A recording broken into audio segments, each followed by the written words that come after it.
नमस्कार, मैं हूं प्रवीण गौतम।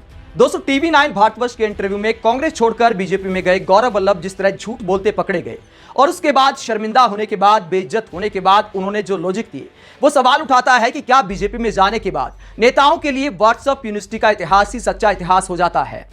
गौरव वल्लभ से एंकर निशांत चतुर्वेदी ने सवाल पूछा कि आप पंडित जवाहरलाल नेहरू और वीर सावरकर में से देश के लिए किसे बड़ा विचारक मानते हैं?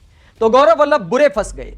अब पहले तो नेहरू का गुणगान करते थे कांग्रेस में, लेकिन अब चूंकि बीजेपी में आ गए हैं तो बीजेपी वाले वीर सावरकर को बड़ा नेता मानते हैं। एंकर के इस सवाल के जवाब में गौरव वल्लभ को समझ नहीं आया कि बोले तो बोले क्या। उसके बाद वीर सावरकर की फोटो को हाथ लगाकर कहते हैं कि मैंने इनके बारे में कभी कुछ बुरा भला नहीं कहा। तो उसके बाद एंकर निशांत चतुर्वेदी उनका पुराना बयान सुनाते हैं, जिसमें गौरव वल्लभ कहते थे कि वीर सावरकर जो कि अंग्रेजों से 60 रुपए पेंशन लेते थे, अंग्रेजों की मुखबरी करते थे, ऐसे व्यक्ति को इतिहास में क्यों पढ़ाया जाए। यानी खुलकर वीर सावरकर की आलोचना कर रहे थे गौरव वल्लभ, और अब कहते हैं कि मैंने इनकी कोई बुराई नहीं की। जब पुराने बयान ने पोल पट्टी खोल दी तो गौरव वल्लभ के पास बोलने को कुछ नहीं बचा था। फिर कहते हैं कि वीर सावरकर से घृणा करने वालों ने, नफरत करने वालों ने इतिहास लिखा, इसलिए हमने गलत इतिहास पढ़ लिया था, इसीलिए मैंने बुराई कर दी थी।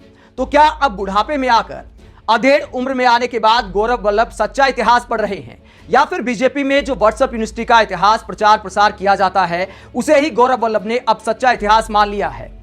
गौरव वल्लभ प्रोफेसर हैं, वित्त के जानकार हैं, पढ़े लिखे नेता हैं, उसके बावजूद ऐसे लॉजिक कि वीर सावरकर से घृणा करने वालों ने इतिहास लिखा था। यानी अब जाकर गौरव वल्लभ को इतिहास का ज्ञान हुआ है। हकीकत यह है कि विचारधारा बदलने के बाद, पार्टी बदलने के बाद इस तरह शर्मिंदा होना पड़ता है।